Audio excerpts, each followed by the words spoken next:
Kad mēs bijām jauni puiši mūsu dzimtenē, strādājam kā kurpnieks eļļi Maskavas forštatē. Darbnīcai bija pagrablogi priekšā rēdēles, garām ejot labi varēja redzēt meitenes. Garām ejot labi varēja redzēt meitenes. Izbērām uz trotuāra piķa gabalus, tā lai garām ejot pielipina papēžus.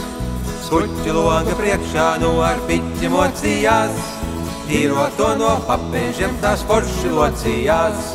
Tīrot to no papēžiem tās forši locījās, jo tur bija slaids kājas, garas kājas, īsos runcīšos. Tur bija kājas mazām spalviņām un augstos papēžos. Ja pa starpam kādi gadījās, kā nocirst telefons taps, visā visumā uz augšu paskats vienmēr bija labs. Visā visumā uz augšu paskats vienmēr bija labs.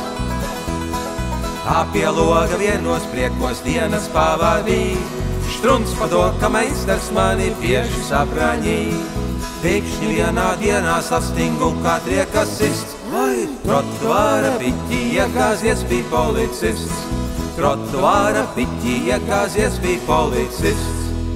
Nu ar Dievu slaidās kājas visi īsie bruncīši, nu ar Dievu kājas spalviņām un augstie papēži.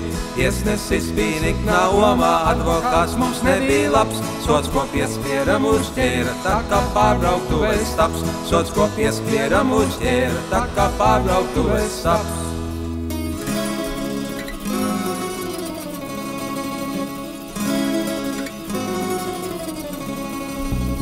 6 mēnešus mēs čokā sēdēdāvojām, cietumsargiem pazoles mēs apvilambojām.